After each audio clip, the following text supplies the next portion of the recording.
Hello. Hi, Christian Prince. Hey, Sarah. How are you? Good, how are you? I'm all right. What do you want to say to us? I have one rational thing that Okay, you as a Muslim, you have something rational for us. Give it to us. Go ahead. Islam is the only religion that actually unifies all the other faiths under God. That is a big fat lie, my friend. I'll tell you why, right? That's a big fat lie. Show it to me. Here we go. It's a challenge in front of it. I'm not insulting you. I'm just saying whoever told you that, he lied to you. Show me how Islam unifies all religions under one faith. Go ahead. Well, our understanding is that there have been over 184,000 prophets. It's what? What? There's been over 184,000 prophets. 184,000 prophets. So we believe that all these prophets. Okay, what happened to those prophets? What is their names? I'm telling you the idea behind why I believe Islam is the only unifying religion. So you see, you just said something proving Muhammad to be a liar, my friend, because you just say there's 184,000 prophets, and the Quran says in chapter 14, verse number 4, we never send any messenger except in the language and the tongue of his own people. Do you agree with the Quran or not? Of course. Okay. So who is the Muslim messenger to India who speak the tongue of India? There's more than 400 languages in India alone. I don't know his name. I'm just giving you the general idea. So from all the 400 nation languages ethnic group in India, you could not find me one person. Isn't it weird? You know, even though I don't know the names of the prophets. But this is not the problem. This is not the issue. The issue is that you are taken into consideration as a fact when it is something cannot be proven. I cannot say now that I have a God who sent to every nation. He sent 1 million messenger. Okay, what? Give me a name of them. I cannot. That's mean I'm fabricating a lie. Did the Hindu mention any prophet is a Muslim prophet before? No. Did the Indian from any religion? There's tons of religion in India. Did they mention that? No. What about the Chinese? What about the Japanese? What about all the Asian nation? Where is those messengers? Nobody heard of them. Did your God Allah He send a messenger to the Indian in America and North America or South America? So this is a big fat lie. This is alone is a proof to us that Islam is a false religion. Secondly, when you say that Allah He sent 184,000 messenger, but yet still He cannot make us Muslims, this means He's a big failure. No, he's not a failure. I'll tell you listen, why. Listen, lady. When He sent 184,000 messenger, did He send books with them? I don't know. Okay, that's mean that you have a God who have a library, and this library have 184,000 book, but only one book the Muslim claim is left on this library. Your God is the worst librarian ever in history. He could not preserve the 184,000 books, and he lost all of them except one. That is the Quran. How we can trust this God to be God? Imagine you have a guy, you give him a key for a building, and he have inside this building 184,000 book, and then we come back after many years, and then we open the building and we find that in this building there's only one book in the shelf. How funny this guardian for the book is. He will spend the rest of his life in jail, and nobody will believe that he lost them. People will believe that he is corrupt and he sold them in the black market. Don't you agree? No. What do you mean no? Where is the 184,000 prophet books? What happened to them? All of them, they're gone. Well, you know, some Jamaicans, they also had a prophet. Oh, the Jamaican, they have a prophet. Okay, what his name? His name was Muhammad. No. They had their religion is called Rastafarian, right? Yeah, Rapso. Yeah. Okay. What does this have to do with Muhammad, with Allah? You see, you are mixing things up. The Jamaican, they believe in voodoo and many crazy stuff. Don't go there. Listen, lady. Is it true that Aisha, she said that your Quran was eaten by a goat? Yeah, I didn't really study hadiths. I study the Quran alone. Okay. I mean, I'm not like as smart as you when it comes to hadith and stuff. So did the Quran, was the Quran a victim of a goat, and the goat ate the Quran? Okay. Why Allah, He is God, yet He could not stop a goat from eating the book of God? I mean, this is not an army. This is not CIA. This is not a KGB. It's just a poor goat. How the goat ate the book of Allah? Well, humans have a part to play too. It's not just God is going to do everything for us. We have to put our... No, but this is not true, because the Quran says that Allah is going to preserve the Quran. That can be a good scenario if your God did not open his mouth and he said, Inna alayna jam'uhu wa qur'anahu. It is on us to collect the Quran and to recite the Quran. So as long Allah He is the one who promised that He will collect the Quran, then we cannot accept anyone, to say to us what you said, because He said, I'm going, it's on me, it is on me. Who? Allah. Inna alayna jam'uhu wa qur'anahu, chapter 75 verse number 17. So you cannot say to me, oh, we have a duty as a human to protect the Quran, because Allah He confirmed that this is His duty. No, I'm saying from the goat and like from kids or from something that, if we have a Quran, we put it on the shelf.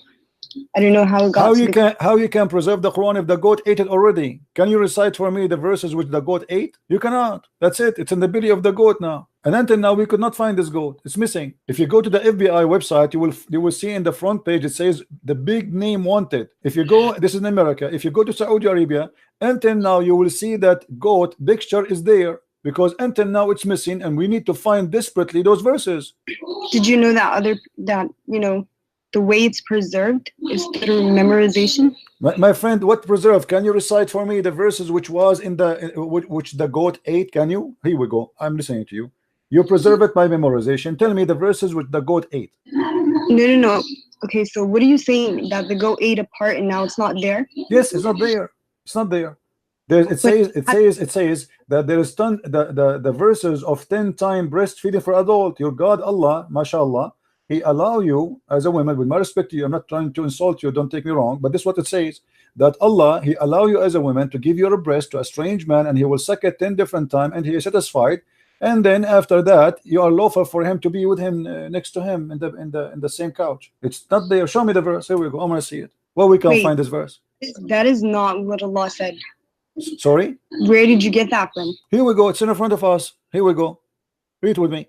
The verse of stoning and breastfeeding for adult 10 times was revealed, and the paper was with me under my pillow. When the messenger of Allah died, we were preoccupied with his death, and the time sheep came and ate it. And then that verse, they continue saying here, and that verses were abrogated in recitation, but not in ruling. Okay, so abrogate by recitation? By what?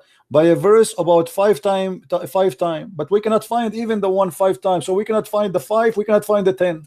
Yeah, I don't believe that. It's not up to you. This is your history. This is your Aisha saying that. What about your Prophet saying let me show you. Are you saying to me that there is no way in Islam that the Prophet of Allah, he ordered women to give their nipples to strangers to suck it 10 different times? Are you saying that? Yeah, that's haram. Okay, am I ready? Here we go. Again, please don't think I'm trying to insult you or to be rude to you. So listen to me carefully. Here we go. This is Sahih Muslim, and this is Ibn Majah, and this is Sunan al-Nisa'i. You choose which book you want. It is Sahih Hadith, and the Muslims agree upon it, that a woman, her name is Sahla bint Suhail. She came to the Prophet and she said to him, there's my husband is upset from the guy who is coming to my house, and who he stay with us because he's a slave there, he's a man. So Muhammad, he said, suckle him. She said, how I'm going to suckle him and he's a growing man? Can you see my screen with me? Yeah, I can. Okay, so this is what your Prophet said. It's crazy. I know it's very, very, very confusing, very stupid. I mean, man. Are you so sure that the Prophet said that? I mean, because this is Sahih Muslim. This is not me. This is your scholar saying that. This is Aisha saying that. This is the people of around Muhammad saying that. It's not me. I wasn't there. How do we know that though? How do you know that the Quran says what it says? The Quran is coming to you through the same people you are receiving the Quran from is the same people who received the Hadith from. Okay, but if God is telling us, you can't have relations with men outside of marriage, why would this contradict the Quran? Well, this is here according to Muhammad is not a relationship. It is something to do to stop any relationship. Muhammad, he think he's wise. So if a man, he look at you in a dirty way, let us say you are going in the bus, you can go, by the way, if you speak Arabic, you can watch the video. You will see an Egyptian, she was asking a big sheikh from Al-Azhar University that she said to him, are you saying now I work in a studio that I have to give my boobs to all those men who work in the studio? He said yes. She said, what if I go in a bus? He said, you have to give it to all of them. So this is your Prophet saying that. This is not you or me or anyone. The dean of the Azhar University for the Hadith department, he made a fatwa that a woman, if she want to stay alone with a strange man, she have to give him her boobs 10 times, 10 different times, not in one time, which means in 10 different times. And he have to suck it until he is satisfied. Yeah, I don't believe that. Sorry. You don't believe because you are ashamed of it. This is the whole point. But as you see, it's in front of you. I'm not the one. This is your Muslim website. This is your Muslim book. This is your Muslim scholar. This is the wife of Muhammad, and this is not a Christian prince. No, because in the Quran it says that the wives of the Prophet should stay home and that they are unlike other women and they should veil themselves. No, yeah, my friend, the history of Islam report that Aisha, she took an army to fight Ali, and she caused the death of more than 10,000 Muslims. What are you talking about? And Muslim women, they used to be taken for fun with the Muslims during the wartime. This is why your prophet allow you to do muta. How many days a Muslim man and a Muslim woman they can have fun together before marriage? 0. 0. As I know, it's 3 days and 3 nights. From where? Well, because your prophet, he said, any man and any woman, they like to have sex together, they can have sex for 3 days, and if they like it, they can increase. Here we go. Read with me the screen. Do you see it? Allah Messenger said, if any man and woman agree, and here they say to marry temporarily. By the way, it doesn't say that. This is a fiction between two brackets. It doesn't say anywhere to marry.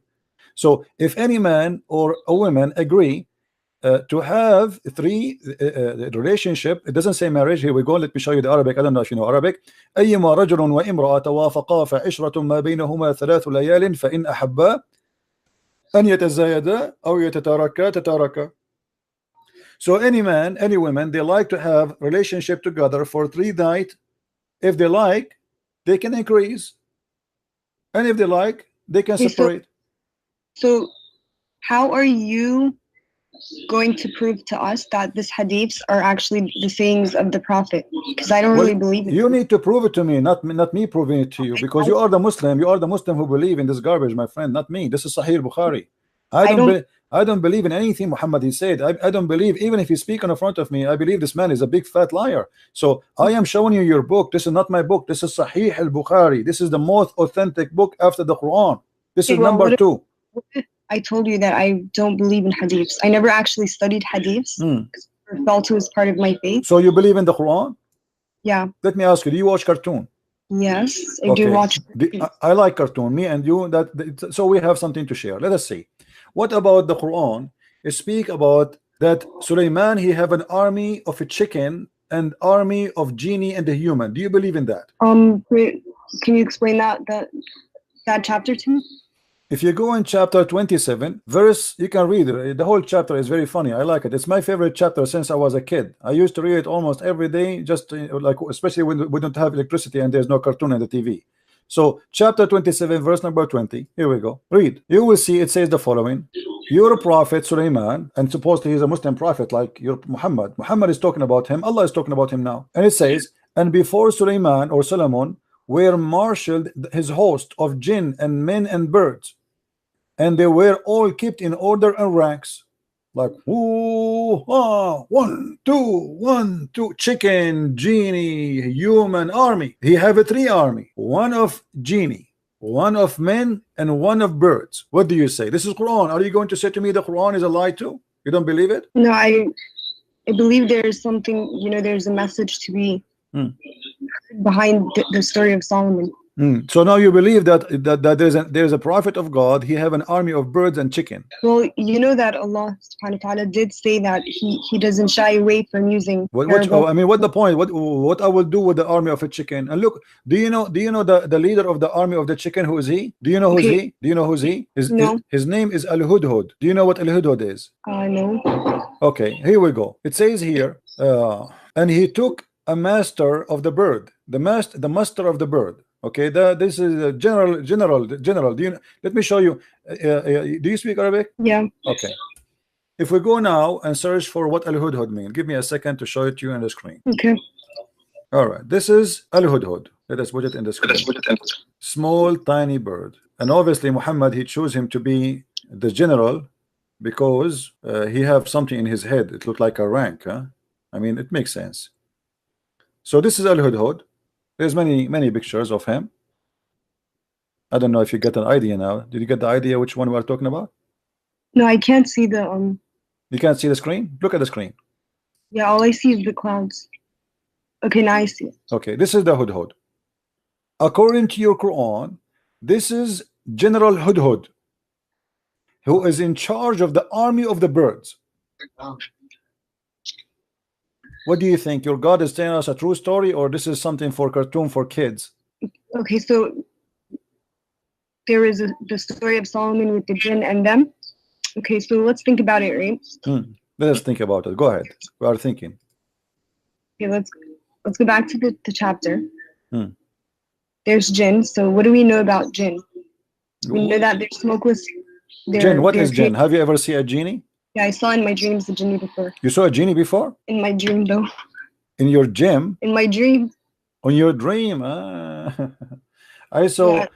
You know, I have a friend. He saw a genie in his dream. It was his mother-in-law. I'm not sure what you saw yourself. What do you mean you saw a genie in your dream? What is the genie? What is genie? It's another creation by God.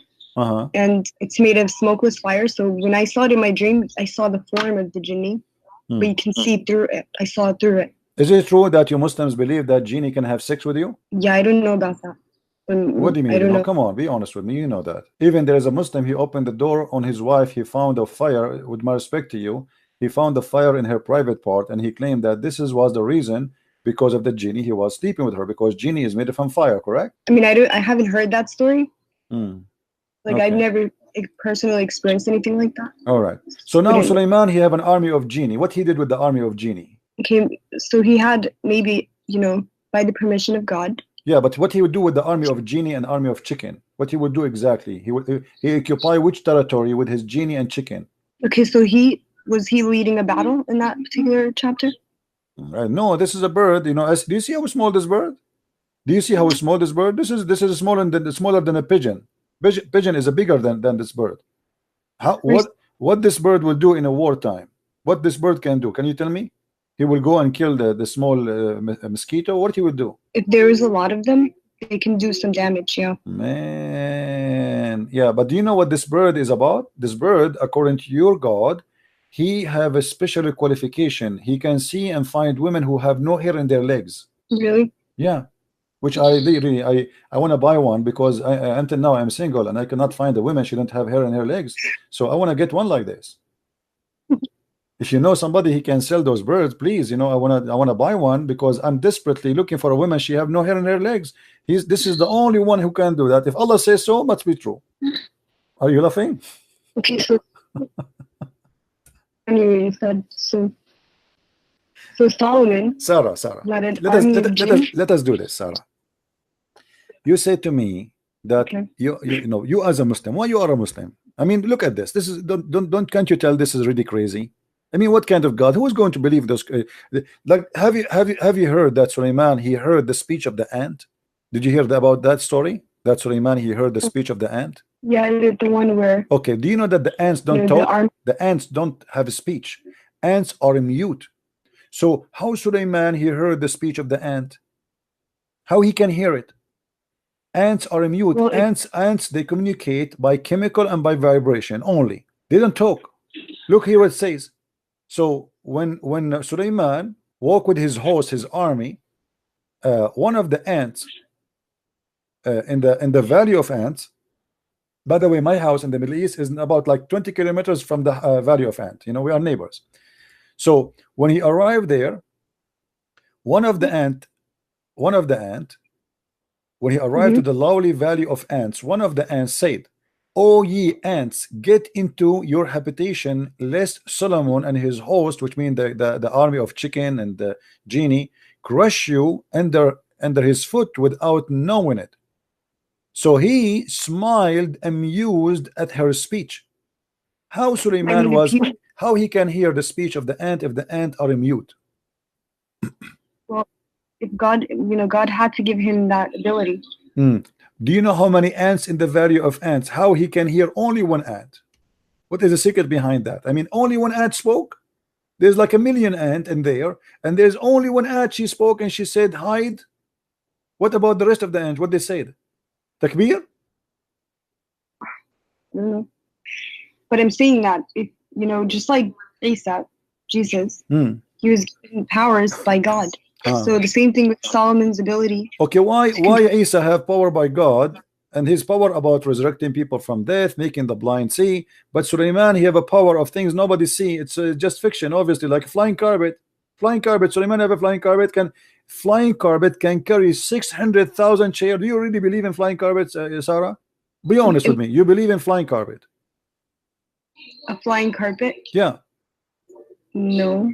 You don't believe in flying carpet. What do you mean? I saw it in Alibaba. It's true. Well, I've never seen a carpet flying, so I don't know. I saw it in the cartoon. It's true. As long as it's in the cartoon, must be true. So are you saying to me that you will not believe in a flying carpet if I show it to you now, a cartoon? No. I mean, I'm really surprised. I thought cartoon is the best way to make you believe in something. Well, hold on. You just said that you don't believe in a flying carpet, but this is in the Quran. Yeah, but I'm saying that, you know, Allah did tell us that some of the stories are metaphorical, or, you know, they're no, those are not metaphorical. Those are not metaphorical. This is about a flying carpet, and we can show you what even your prophet said about them. There's nothing metaphorical. You know, Sulaiman الريح عاصفة تجري بأمره, chapter 21, verse number 81. If we go, just to show you, I'm not making things up. I will go to the interpretation to show you what interpretation says. So you will see that Christian Prince, he have nothing to say from his own. Okay, let us go. Here we go. And to Sulaiman we subjected the wind strongly. Ragging means we subjected a strong wind to Sulaiman. Tajri bi amri, he running from his command towards the land which he blessed, meaning the land of Asham. Okay, let us see what does that mean. And if everything, we are all knower, Allah saying, he had a mat made of wood. Who had that carpet? Sulaiman. Made of what? Made of wood, which he would place all the equipment of his kingship, horses, camels, tents, and troops, and then he would command the wind to carry it, and he would go, which means the wind go underneath it, and would carry him aloft, shading him and protecting him from the heat. So Sulaiman now he's flying with the flying carpet, and he put all his kingdom. The whole kingdom is a flying. This is not a Boeing 777. This is bigger, 600,000 chair only. This is chairs, plus all the animals, plus all the chickens, plus all the elephant, all the horses, all the war equipment, everything in the top of the flying carpet. And then in the top of him, there's the birds who fly to keep him in shade. And you know what birds do when they fly in the top of you? They will shower you with poo-poo. You know that, right, Sarah? Yeah. Okay. So Sulaiman, now we can imagine how much he is covered by poo-poo. The poo-poo is all over him. He have like a million bird in the top of him. So until he reach wherever he wanted to go in the land. So what your Quran teaching us, that Sulaiman, when he want to go, let us say from Jerusalem, he want to go to Los Angeles. What he do? He say, the flying carpet come. The flying carpet, the flying carpet come, and all his army jump in the flying carpet, and they put the 600 chairs there, and they put all the camels, the horses, and everybody, come on, takbir, Allahu Akbar, everybody go on the top of the flying carpet, and we go to Los Angeles. What do you think? This is a true story. So I think that the message of that story is that God gives powers to whom he wills. You know, so for Solomon, it would be the control of, you know, the wind, the jinn. What else did he do?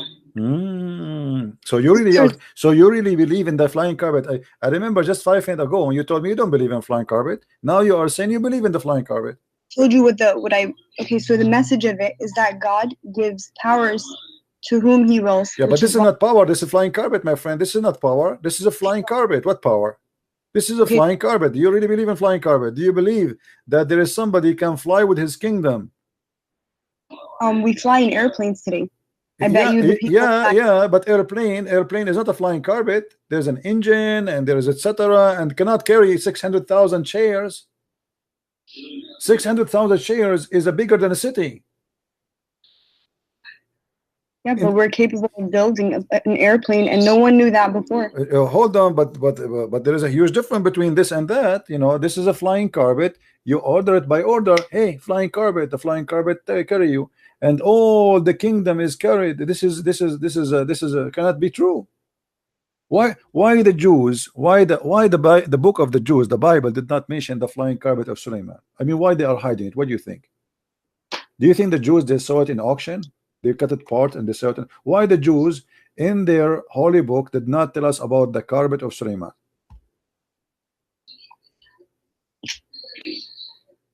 Is it in there? Have you read the Torah? Well, not in the Torah, but I can find you where Muhammad he got these stories from. There's a book I advise you to read. It's called The Legions of the Jews. Or you can go and get my books from Amazon. Go to Amazon.com, or if you live in Europe like Amazon, Germany, etc., and you can get my books. You will see where Muhammad is getting those stories. Muhammad is copying a story from the Legions of the Jews, which is not a true. It's just a fiction. The Jews, they used to tell it to their kids about the glory of Solomon, the glory of David, the glory of their rabbis, the glory of their kings. It's a fiction story. Muhammad, he took it, he put it in his Quran, and he said, this is from my God, this is a true story. But those stories they used to tell in their kids.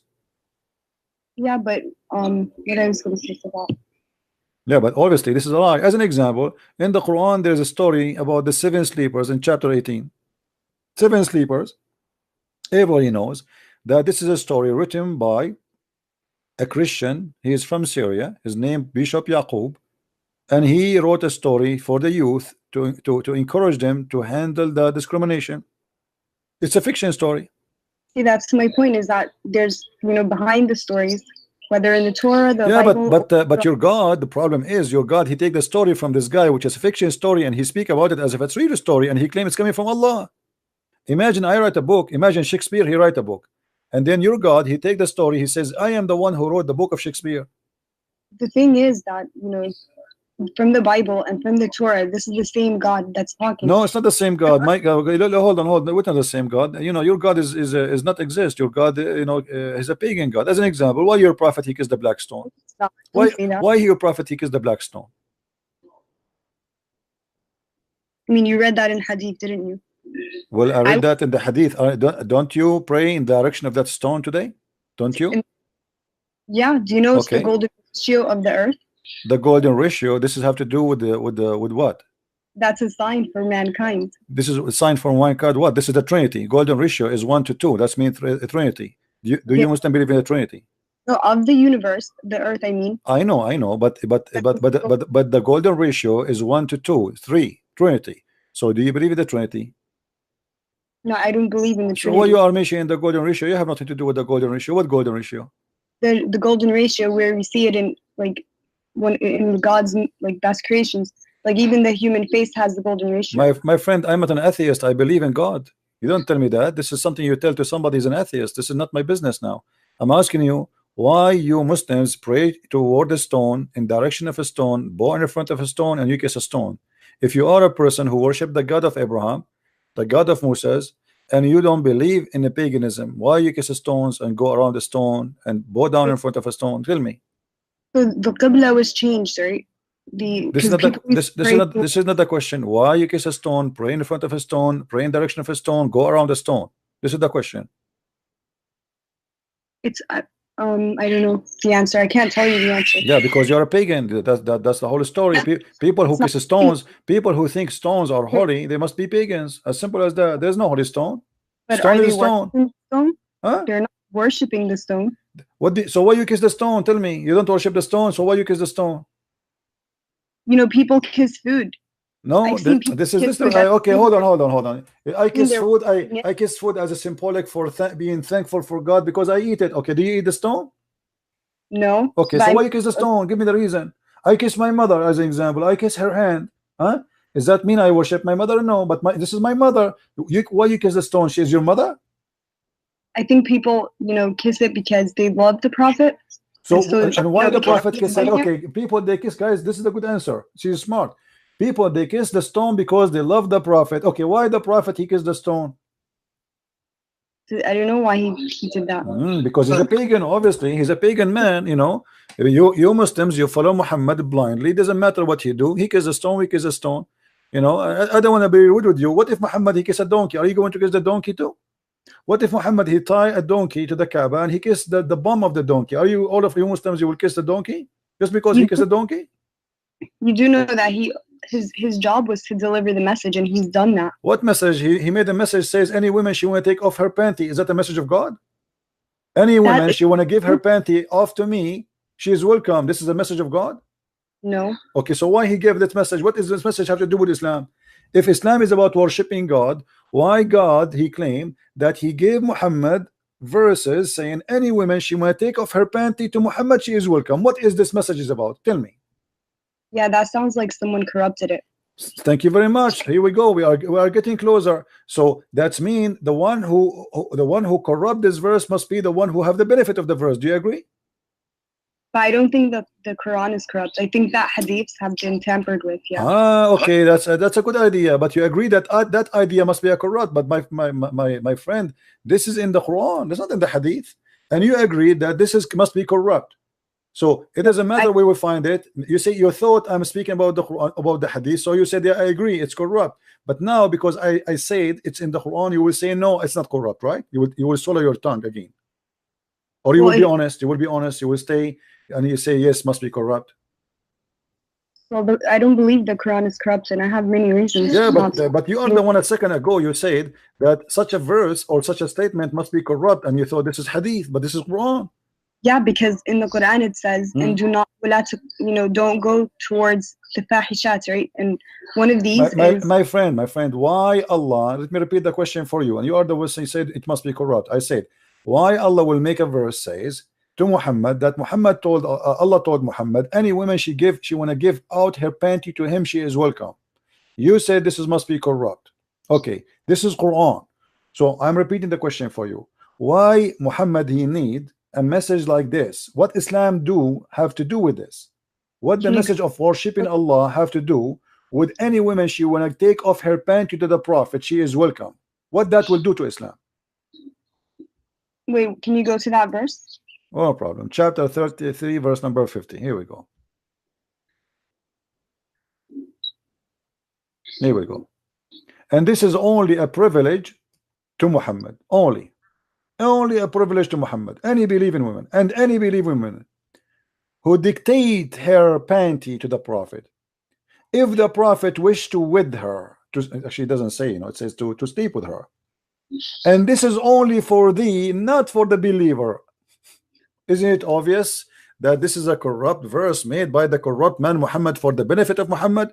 Who is the only one who get the benefit of this privilege? Muhammad. It's like making a fake insurance policy.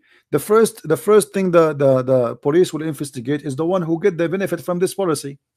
If somebody kills somebody and this body he is going to inherit the policy of, let's say, life insurance, then the police the first thing they try to check is the one who get the benefit of the insurance, because he's the one who get the benefit. Who is the one who get the benefit here in this verse? Muhammad. Any believing woman she want to give her panty to the Prophet. Why God, what Islam have to do with this message? What Allah have to do with this message? That any woman she can give her panty to the Prophet.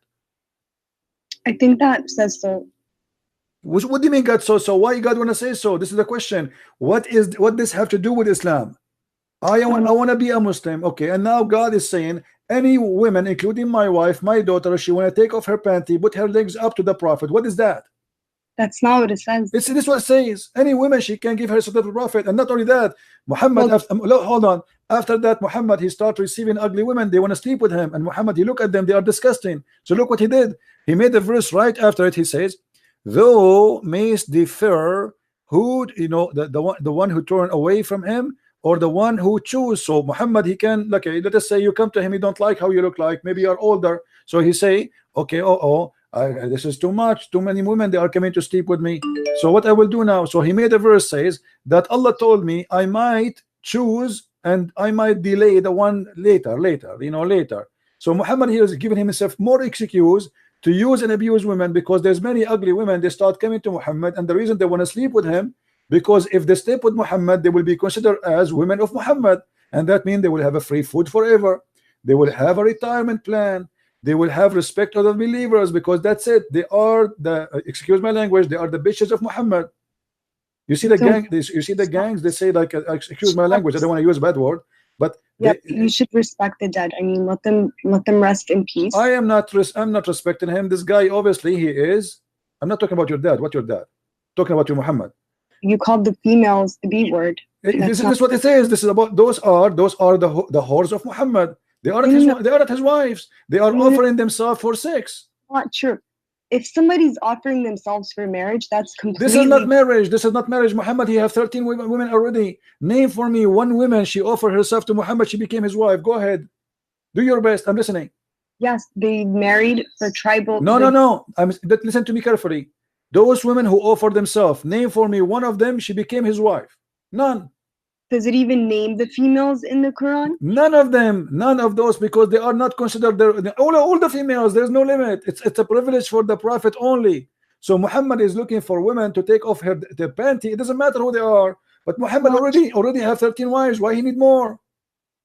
Right, now you're interpreting it from your perspective, right? I am not giving interpretation. I am not. Here we go. It's in front of you. You give an interpretation. Lady, do you see it says any believing women? Did you see any believing women who right. like to dictate her not her soul?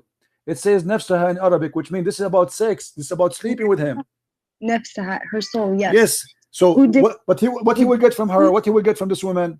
Sex. Okay, name for me one woman. She dictated herself to Muhammad and she became his wife.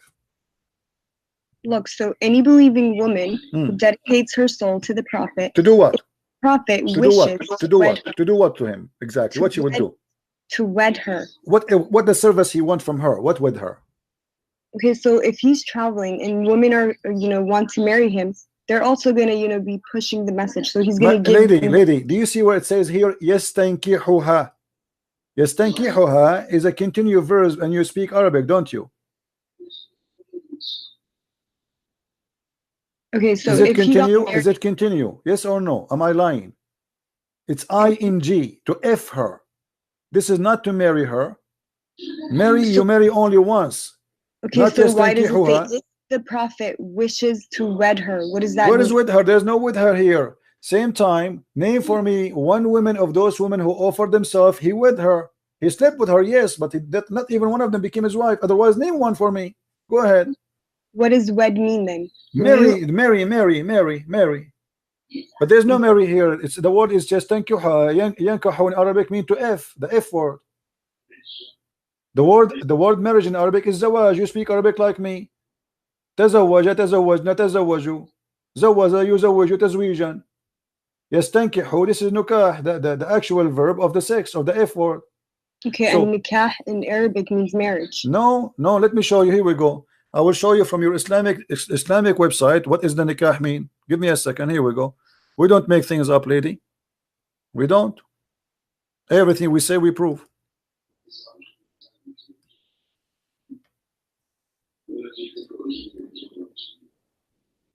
Means like marriage contract. Well, from my understanding. This is alislam.org website. Do you see the top? This is not a Christian website. All right, alislam.org. I think it's clear for you, right? Yeah, I don't see it. I see the clouds right now. Okay, do you see it now? Maybe it take time to come to you. So this is alislam.org. This is your Islamic website, and it says it clearly that the word nikah literally mean intercourse. Okay, so read with me carefully.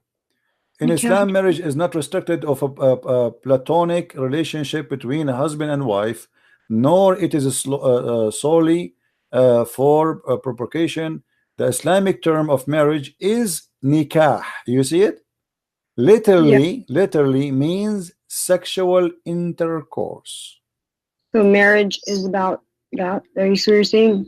I'm not saying that. It's you who's saying that. There's no marriage in Islam. You don't use the word marriage. You say the F word. We, as an Arabic Christian, we use the word zawaj. You, as a Muslim, you use nikah, the F word. What is marriage? So this is the same word is in the Arabic Quran. It says just tankiha, which means to do intercourse with her. Thank you very much. Okay. So any Muslim women, she want to do intercourse with the Prophet. Why? Okay, but within marriage. Why? Well, there's no marriage. What marriage? I just told you, give me one woman. She gave herself as a gift to the Prophet to yastankihuha. She became his wife. Give me one. You cannot. There's none. He slept with many women, but there's none of them became his wife because it was just for fun. Now, why Allah he need to make a verse for Muhammad that any believing woman she can give her panty to the Prophet? What is the benefit of Islam for that? Muhammad already is not a single man. You see, if Muhammad was a single man and he's trying to find Muhammad a woman to marry him, I will say, okay, the guy he is trying to find a woman to marry him, to be with him. But the guy, he have tons of women, he have many sex slaves in the top of that. Why he need to make such a verse says any woman she wanna sleep with me, she is welcome? And he claimed that the one who said that is Allah. Yeah. Why? I mean, everything that's in the Quran is the word of Allah. Yeah, this is what I'm saying. So why Allah need to make a verse says any woman she can give her private part to Muhammad? Why is that? What that will benefit Islam with? What is the point? Muhammad is a man busy with God. He's a prophet of God. This guy, he should be not have time for women. But look, he make tons of verses, and this is a privilege only for him. This is not even for the Muslims. It's only for him. There's no other Muslim can do that. Isn't it obvious that this is Muhammad? He himself is a corrupt man, and he's fabricating words that he claimed that God he gave it to him. Yeah, I mean, so I don't know why Allah would tell him to do that, but I can only guess. Yeah, guess. Okay, guess. Let us see. Guess. Go ahead. And I'm listening. Why? Guess why? Why Allah gave him that privilege? I guess to entertainment. You think Muhammad is bored at that time? There's no 4K TV, and he cannot watch porn. So Muhammad, he wanted some women to take off their panty for him. No, I don't think that's it. So what the reason? What the reason? He had many wives already. So what the reason? That's one of the guesses that we could assume. Okay, so this is a right guess then. He said because you accept it. Okay, what else? Or it could be that, you know, to build relations, like to network in relation by women only. This guy, he want to build relationship in the network, guys. He want to open many Facebook with many women, and they take off their panty. For what does this have to do with relationship? Do you know how important women are? Like they play such a huge role when it comes to communities. Aren't you the one who told me a second ago that women, they have to stay at home? And now you are saying to me they place a great place in society. What society? Those are believing women already. They are believing women, so they are Muslims. He's not even converting them. They are believing women. They want to take off their panty to the Prophet to do what? Entertainment. Obviously, it's about sex. There's nothing else. Does it say he want to spread Islam with them? He want to do what he would do? The only thing is he's going to F them. As simple as that.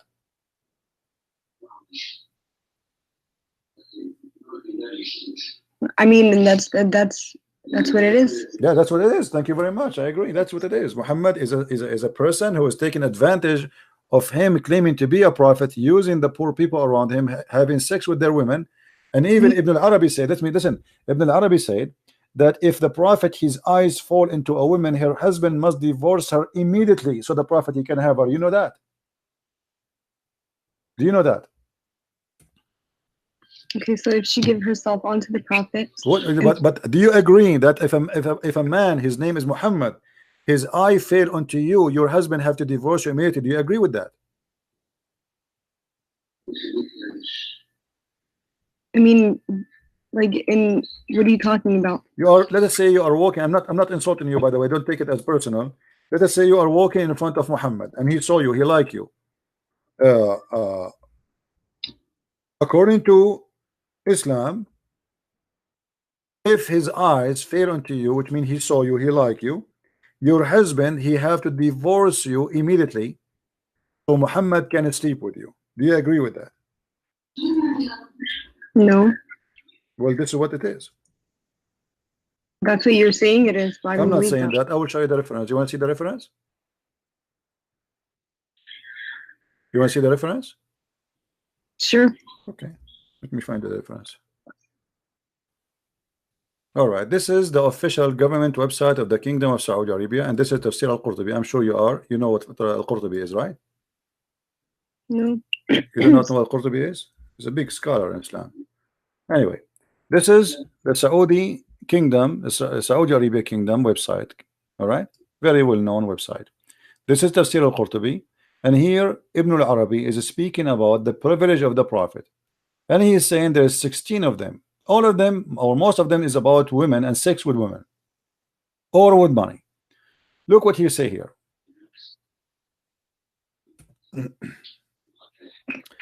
قال ابن العربي. Let us see what قال ابن العربي. This is Quran interpretation for that verse. Read. You know Arabic, that will make it a lot easier for me. Do you see in front of you on the screen the Arabic? Do you see it, Sarah? Do you see the Arabic?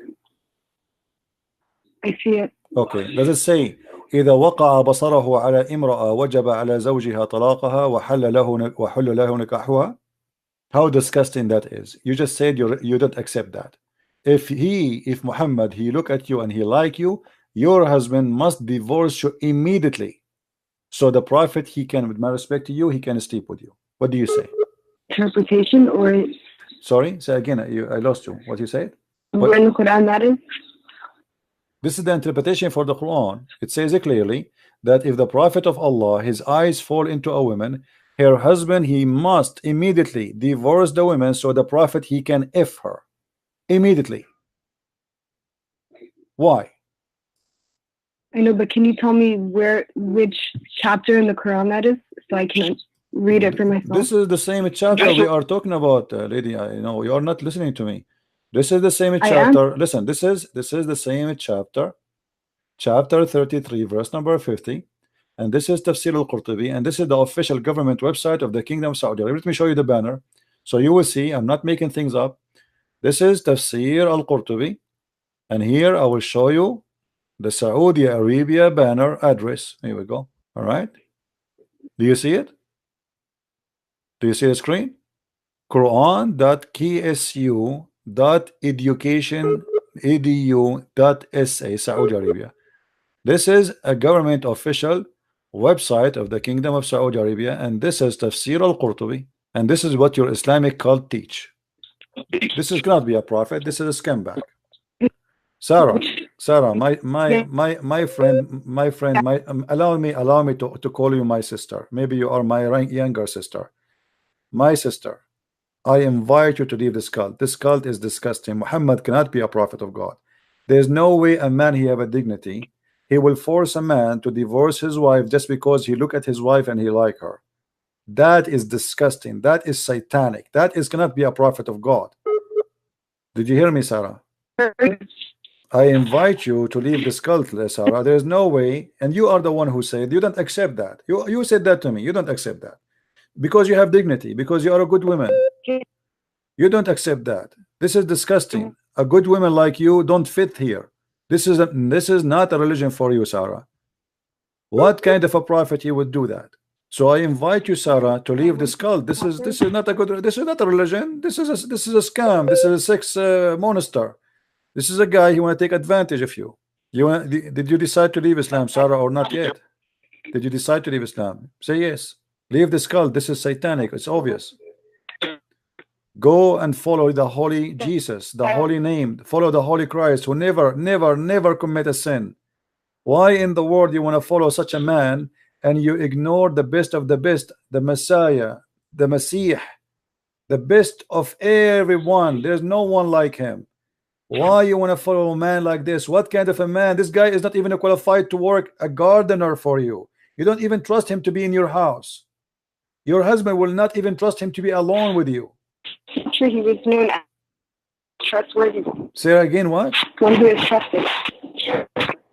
Say again what? He was known as an Amin. What Amin? This is Amin?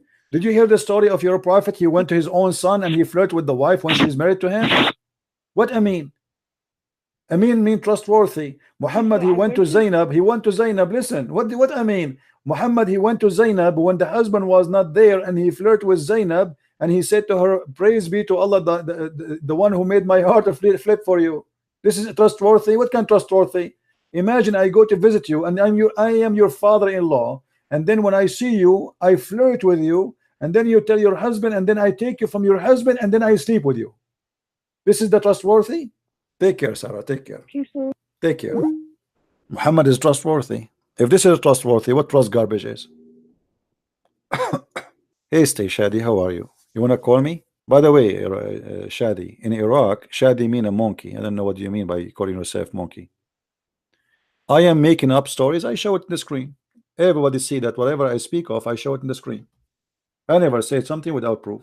She speak Arabic and she saw it and she read it. Who's next? Who's next? Who want to prove to me that Muhammad is anything to be even qualified to work in the post office? Muhammad is not qualified to work in the post office because we cannot trust him to deliver the letters. He will open them, he will stay what is inside, especially if it's pictures for women. If you work for Amazon, There's no delivery for lingerie ever will arrive to any woman in the world. He will open the boxes, he will sniff the panties, and he will keep them at home. Who's next? I am the Christian prince, and none of you Muslims dare to debate me. You see, I was speaking to this girl, very nice, very kind, and I'm going down to her level. Show me that you can do better. Who is a Muslim can do better? Why liar? Why liar? Here we go. Let me show you. You are saying to me I'm liar. Your prophet was accused by you Muslim that he stole an underwear. Do you want me to show you that? Shadi, let me show you. Here we go. Guys, he's saying I'm a liar. You tell me, if Muhammad was stealing underwear, according to the Quran, he was stealing it for what? To wear it or to sniff it? The underwear was red. Let's read together. Even the chapter number is a miracle. Chapter 3, verse number 161. Let us go to the interpretation. I'm lying, right? Okay. Let us see. Okay. Read with me and laugh. Let us see who's lying. And as you see, those are your Islamic books, not mine. Your prophet was an underwear thief. And now you tell me he was doing what with it? Here we go. When some red velvet cloth went missing in the day of Badr, some people began to say, perhaps the prophet took it. Do you see it? The Muslims are fighting over what they stole. This is already a theft. The attack of Badr is the Muslims attacking people, attacking caravan, attacking money of people. They are thieves, and now they are fighting over a piece of a clothing which is a bikini. Do you see the trustworthy? And then what happened? Allah, he sent the verse says, no way, it's not Muhammad, no way. Okay, hold on. If you are God, why you don't tell us who is the one who took it? I mean, look at this. God, he sent a message saying it's not Muhammad who stole the underwear. What about you tell us who took it? Until now the underwear is missing. Until now, if you go to the website of the police of Saudi Arabia, they have a big prize for the one who will find the underwear which Muhammad was accused to steal. Any Muslim can tell me where we can find this piece of a cloth which Allah himself now is busy. God, the one who created the galaxies, he sent a verse about the underwear. I mean, are you serious? God, who created this amazing massive space and galaxies and stars, the earth is not even a dust. He sent his words, his priceless words, to defend a man was accused of stealing underwear. That's amazing. Look like a Muslim when I make me take shahada. Let's see what this is about. Hello. Yes. This is Gigi. How are you? Hey Gigi, how are you? I'm fine. I'm good. Listen, I don't want to debate you because I'm not a debater. But you are a Muslim, right? You are a Muslim, right? La la. I'm talking. Let me just finish what I'm telling you. Oh la la. Okay. La la means no. You know that now. Oh, okay. All right. Okay. So I'm not a debater. And I'm not going to debate you. What you would debate me about if you aren't a Muslim? But, I have nothing to debate with you. Yeah. La la. Let me talk. Let me talk. But my friend, who is a very knowledgeable Muslim, who can debate you sitting in a car with nothing, wants to debate you, and you refuse to do that on Facebook Live. I don't understand why. What you Facebook? Can't debate anywhere. I don't do broadcast on Facebook. I do it here. All my people listening are here. Why he don't come here? Why you don't call me in Skype? Well, you do not need to go anywhere. What about call me in Skype? He can do live in Skype in YouTube in Facebook. He can do it in Facebook. But the reason why you don't want to do that is because you don't want to leave your stuff. Your copy and paste and all like this. What stuff? What copy? I have to show my reference on the screen. Hold on. I have to show my reference. Is it about talking or about proving? Is it about talking or proving? I have to show the reference on the screen. Why don't you show your face? Facebook. Hold on. Is Facebook is internet or it's not? I thought you weren't rude. You are rude. You are rude. You are saying you are accusing me. I cannot leave my place. Who are you? What do you know about me? What place? What place? Do you want me to sit with him in his car? Why want to go to his car? Do we have a date? I didn't say go to his car. So where I will go? Where I will go? You're being, see, you don't know what you're talking about. Where I will go to debate him? Tell me where I will go to debate. Where Gigi, where I will go to debate him? Tell me where I will go to debate him. Go ahead. You can go. You have a page on Facebook and filled with lies and rude and crazy stuff about Islam. I'm a Christian before. Yeah. I know. Listen. I know what you're doing. Let us prove who is the liar. Prove to me one lie I said in Facebook. Go ahead. Prove to you. I don't have to prove anything. You have to prove it, right because when you say somebody is lying, you have to prove him a liar. Aren't you the one saying to me that there's a guy he can get me busted? Listen. You both of you are a piece of garbage, because if you are truthful in what you are saying, what I'm talking about. You are a piece of garbage, because if you are not, you will not accuse me of lies, but you cannot prove it. When you accuse somebody of lies, when you accuse, I don't respect you. I don't respect you. Get lost. I don't respect you when you cannot prove me to be a liar. When you say to somebody you are a liar, and I say to you, show me one lie I said, you said I don't have to prove it. That's because you are a scumbag. How stupid are you?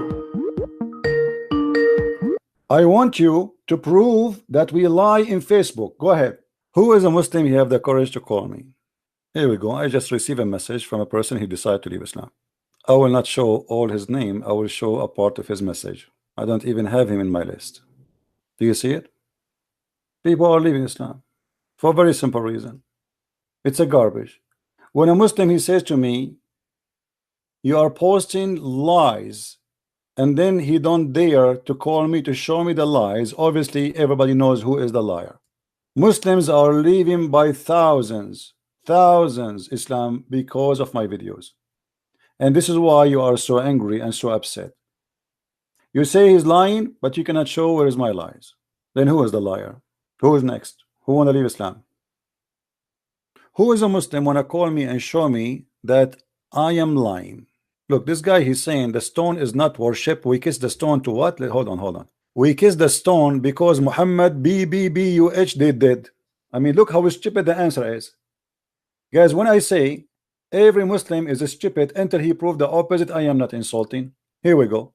We kiss the stone because Muhammad BBBUH he kiss it. Okay, why he kiss it? Why he kiss it? Hello. Hello. Yes. Hello, CP. Yes, my friend, I hear you. I was talking to you earlier about what's it called? The justification for things done in the past, like whether in the Quran or the Bible. Yeah, but this is not the time. I want to take Muslim calls. They are trying to call me. Please go ahead. Don't call me for now. Let us see what the Muslims want to say.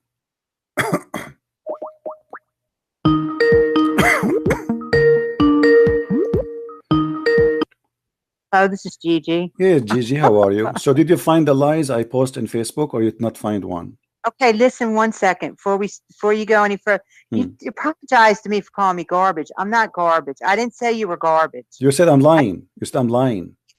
This is lies are being told about. Okay, listen. When you said somebody that lie, he told I am the one who told those lies supposedly. So you're accusing me to be a liar. So prove it. No, you prove it. Otherwise, this is garbage. Prove it that I did lie. Show me one lie. Go ahead. I'm listening. I am listening. Show me one lie I said. Go ahead. I don't talk with somebody that disrespects me and calls me garbage. You are the one who accused me to be a liar. You are disrespecting me. Now you have to prove me to be a liar. Otherwise, you are not a decent woman. Saying on Facebook about Prophet Muhammad, peace be upon him, is lies, and you know they're lies. Show me one. Show me one. Which one? You have tons of it in Which there. one? Give me one. Give me one. Just prove me. Get me busted in front of everybody. I have 800 people listening to me right now. Show me one lie. Show me, lady. If you are truthful, if you see, you want me to treat you with respect, correct? Okay, treat me with respect. I treat you with respect. Show me one lie. Let us talk about as civil people. Show me one lie. Get me busted. Everybody is watching. Go ahead. All right, you can put on your showboat and stuff. That doesn't work with me or your 800 viewers. I'm just telling you. You are just telling me nothing because you cannot show me one lie. Why you are saying I am posting lies, but yet you cannot point your finger at one? What's wrong with you? Something wrong with you. Otherwise, either you are lying or I'm lying. So why you don't show? I am showing you. I'm giving you opportunity in front of 800 people to show them that I am a liar. Name for me one lie. Listen to how he's running, everybody. 800 people out there listening to him. He refuses to come on Facebook and debate. I am in Facebook, you idiot. Are you a donkey or what? Because I post in Facebook each time I go live. So if your friend is a man, he can call me in Skype. What the difference between Facebook and here? As long you can call me, why he cannot call me? As long you can call me, and you are a stupid woman who do not know anything about Islam, why he don't dare to call me if he is knowledgeable? If you are the stupid one, yet you can call me and you know how to use Skype and you know how to use Facebook. Why you're a stupid boyfriend? Why you're a stupid boyfriend? He don't call me. What's wrong with him? Boyfriend. He's a brother of mine. What a brother? There's no brother in Islam. There's no brother. A woman and man in Islam. Muhammad, he said, if a woman and male and female they are together, the third is the devil. Do you agree or not? Sick. You have a sick mind. You are the sick. You're a prophet. He said. You're a prophet. He said. Any woman she want to give her panty to the prophet, he have to give it to him right away. Do you agree or not? Really? Yes, really. Yes, really. I can't believe you have one person that listens to you. I have right now. I have right now 775 people. You believe it or not? 75 people that just heard you. 775 people, and you cannot show them one lie. I said, can you show them one lie? Refuse to come on Facebook. I am not refusing. I am in Facebook already, you donkey. I am in Facebook. I am in Facebook. I post my video in Facebook, which means he can call me here. Doesn't matter where I am. This is internet. You are a coward like him. Your boyfriend don't have a panty. Maybe you have one, but you don't have a panty. If you have a panty, let him call me. He is a coward. You said I am lying, yet you cannot show me one lie because both of you are a scam. Get lost and never call me here. Let the man of the house call me. That is your boyfriend. Let the rooster call me. What a potato. Christian Prince, you post lies in Facebook, Christian Prince.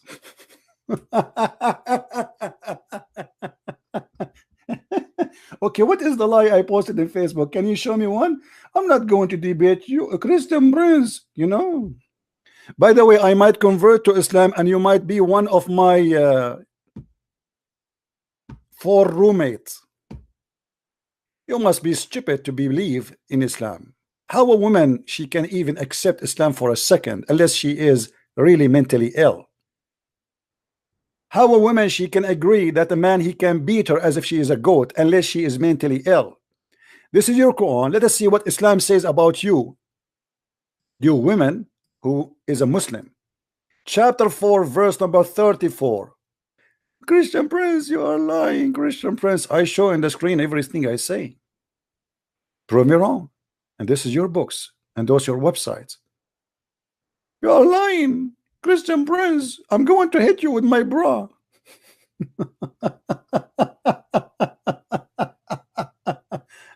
Oh boy. Here we go. This is your Islamic books. This is how stupid the Quran is, and this is how filthy this book is. Do you see it? Scourge them. If you suspect that your wife, she might be in a stage of going to be disobedient, she is not even disobedient yet. You jail them in their rooms, you scream at them, and you scourge them. But don't be exaggerating. How we can scourge our women? The hadith explained that. Muhammad in the hadith, he said, beat them until you make their skin greener than their clothes. This is accepted in Islam, and let us prove that. Liar, huh? My boyfriend, he is very knowledgeable. Oh boy. Desperate old woman looking for a man. That's why she converted. Read with me.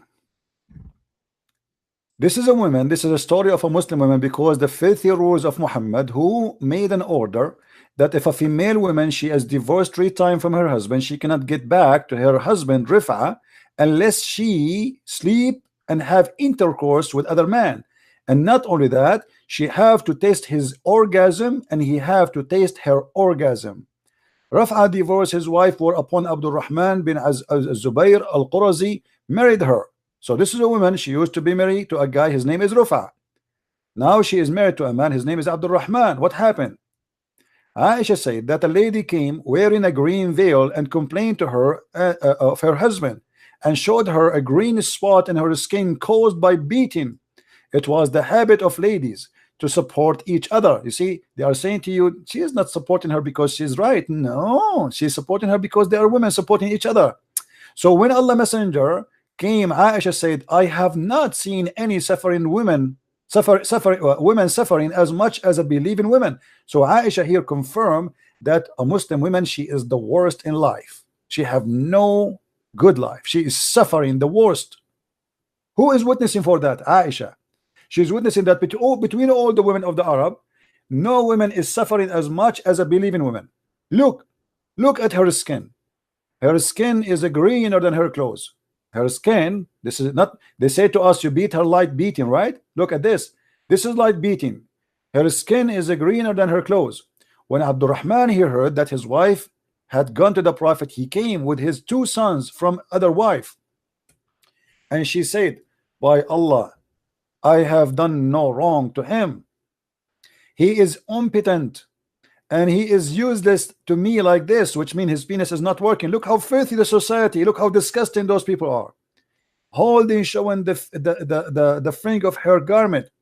Abu Abdurrahman said, by Allah, O Messenger of Allah. She told a lie. I'm very, very strong. I can't satisfy her. What is enough? What is next? Maybe he's going to hold his private part and he will do it live. I'm very strong. I can satisfy her, but she is disobedient and she want to go back to Rifa. Aha, now we know what's happening. This woman, she married this man because the filthy Muhammad, the mad Muhammad, the crazy Muhammad, he made a rule that if a woman, she divorced her husband, or a man divorced his wife, sorry, 3 times, she cannot get back to him unless she marry a new husband and he F her. And he tastes her juice and she tastes his juice, which is orgasm. And then and only then she can go back to the husband. So now this woman, she married this new man, but she don't want to sleep with him. She wants him to get back as a tool to get back to the previous husband. So look what happened. Allah Messenger said to her, if that is your intention, then know that it's unlawful for you to remarry Rafa unless Abdurrahman, he tastes your juice. You see in the translation they say until he has sexual relationship. What kind of religion making a rule that a woman, she cannot go back to her husband unless she goes sleep with the new man, and that man, he have to test her orgasm and she have to test his orgasm حتى يذوق عسيلتك until he tastes your orgasm. This is a prophet of God. And not only that, the man, he did beat the hell of his wife, and then Muhammad, he sponsored him by beating your wife. It's lawful for you. Did Muhammad say why you beat your wife? No.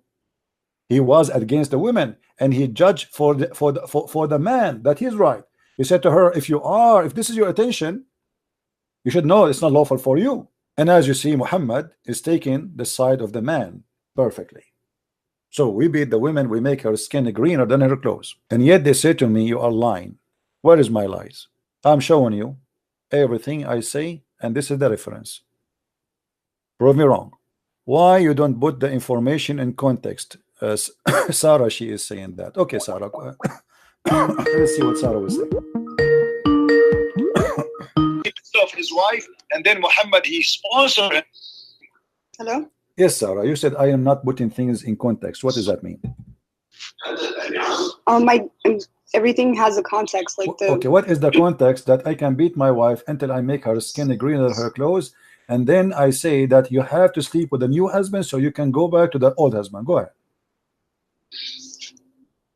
When I say in context, I'm talking about historical context, right? This is the historic, the story in front of us as it is. I read the whole story. I did not even cut a letter from it. Right. So you do know that with Islam came the revolution of everything. Like what? Women quickly gained rights and inheritance in. That's false. That's false. That's false. That's false. That's false. That's false. Women before Islam, they inherit everything. Not only that, they used to be very rich. As an example, Muhammad himself, he used to work for Khadija. Is that true? Yeah, but she was the widow, right? She is a widow, which means she inherited her husband. Is that correct? She inherited everything from her husband. Yes. So this is she was not a Muslim woman. Is that correct? I guess. Okay. So women, right? They have their right, and not only that, She was the boss of Muhammad. Is that correct? Right. Okay, so she have right, and she is a businesswoman. She have an inheritance. She is independent. She is the boss. What is next? Islam make the women wear a veil, became inside the box, and you are the one who said to me when you called me first time, you said that the wives of the Prophet, they have no right to go around, they have to stay home. Didn't you say that to me? But before Islam, women, she was a queen. Women, she was a leader. Women, she was a counselor. Women, she was a businesswoman, as an example, Khadija herself. So Islam destroy you and make you just a sex toy. Where's your that? What is your proof? You are the one who just told me before that the wife of the Prophet, they have to stay home. No, your proof that Arabia was this kind of. What do you mean? You never heard of the queens in Arabia and other country around? Who is Cleopatra? Who is Zenobia? Who is Khadija? Isn't it Khadija? She was a businesswoman before Islam. What's wrong with you? Who is Qurfa? Who's there is many famous women in the history of Arabia. What are you talking about? There's many queens. So those are women. Even the Quran speak about Sulaiman flying all the way from Jerusalem over the flying carpet to see the Queen of Sheba. The Queen of Sheba, not the King of Sheba. So after Islam, where is the Queen of Sheba? What happened to Yemen? Since when the last time Yemen have a queen? Isn't it your prophet? He said that a woman, she lead her nation, they will never be successful, which means it's forbidden for women to be a leader in Islam. Okay, so what I'm talking about is from a legal perspective, right? So legal, yeah. You said to me that Islam gave the women a right. Islam took all the right from women. Islam made the women a sex toy. As you see here, Muhammad is forcing the women to sleep with the man. She don't want him. Obviously, this is rape. The women, she don't want to sleep with the man. The man is beating her to force her to sleep with him. Muhammad, he took the side of the man over the women, and he is forcing her to sleep with the man. Where's the right? Yeah, but you're talking about hadith, right? So what I'm saying doesn't matter. Hadith is your prophet words. All right, so what I'm saying, from my knowledge, right, I know that Arabia was very oppressive to women. So women would. That's a lie, my friend. That's a lie. That's a lie. Here we go. Look at the Arab Christians. Are they oppressed to women? We don't have Islam. We don't believe in Islam. Are we oppressed to women? That's a big fat lie. If the Arab are oppressed to women, we are Arab Christians. Show me how the Arab Christian, they oppress their wives. Okay, so does in the Bible, does it have any inheritance laws for women? Sure, the women she inherit. Yes, the women she inherit in the Bible. In Islam, the women in Islam, one man equal to two women, correct? No. So in Islam, the women is equal to two. The man is equal to two women, even in the witnessing in the court. Is that correct? No. What do you mean no? It's not correct. Oh boy. So women and men are equal in goodness in front of God's, in front of Allah's eyes. They are equal. However, men are given daraja, meaning that they have a step above women. Lady, I don't know what's wrong. I don't know what are you talking about. Here we go. Let us see. You said no, right? You said women, they don't have right as the men. Let us see. All right, let us go to the Quran and see what the Quran says about women. You said it's not true that women, she don't inherit equal to the man. I don't know what kind of Islam you are learning, but obviously you have nothing, you have no idea what are you talking about. If we go in the Quran, we will find the following. Chapter 4, verse number 11. Do you see the verse? Yeah. Okay. Does it say that one male is equal to two females? In terms of inheritance, yeah. So why you said no? For the male, what is equal to the share of two females? But if there are only daughters, two or more. Yes, the women in that century. But you said no. But you said no. You said no. You said no. I told you that the one man, he inherit equal to two women. You said no.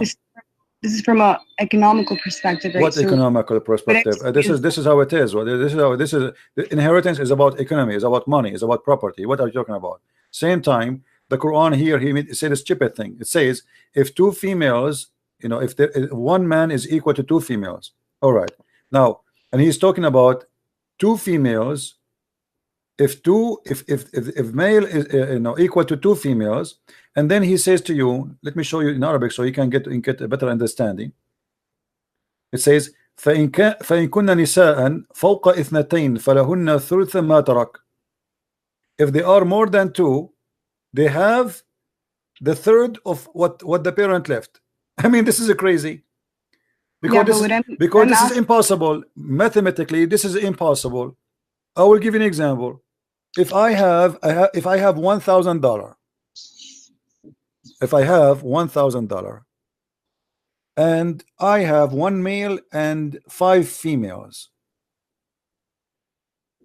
how we can divide the $1,000 between the one male and 2 female and 5 females? Okay, so what I'm saying, right, when you're putting things into context, you should mention, you know, how Arabia was. Well, how Arabia was? You said to me that, you see, you swallow your word. A second ago you said to me this is not true, and now it's true. Same time, as you see, the woman, she is not allowed to be equal inheritance to the man, but before the woman she can. And now, not only that, the woman, she is not allowed to witness in the court. She can witness only in the case of writing. Is that correct? Is this in the Quran? This is in the Quran, yeah. All right, so from my knowledge, right? So why the woman, she cannot witness in the court in the case of murder? You tell me why.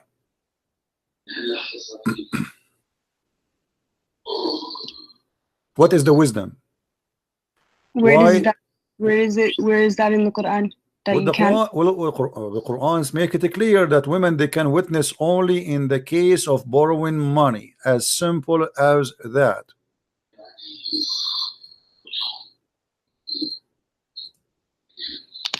And the funny, you know, the Muslim, they say to me, I never heard this before. They, you know, each time I say something to them, they told me I never heard this before. يا أيها الذين آمنوا إذا تداينتم بدين إلى أجل مسمى فاكتبوه ليكتب بينكم, etc. And it says here, go down. فإن لم يكن رجلين فرجل وامرأتان مما ترتضون. Read it. Only in the case of money borrowing, a woman, she can be a witness, and 2 women equal to 1 man. As simple as that. Okay, so when we're looking at it from that society's perspective, it was a You huge keep saying it from that society perspective. Why women, she cannot be a witness in the court? Why only in the case of money only? What if a woman, she saw a crime? What if 1 million women, they saw a man murdering a man? Why we cannot give them the right to be witnesses? Can I finish?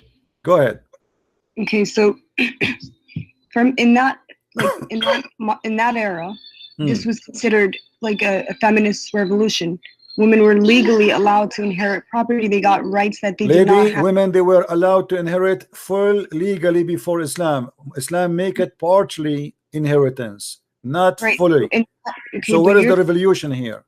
I'm talking about Arabia. Okay. I'm talking about Arabia too. Isn't it, Khadija? You are the one who just said to me that Khadija, she inherited the full money of her husband's. Okay, so then tell me what government did they have? Just go. You know, unbelievable. And people, they say to me, you have no patience.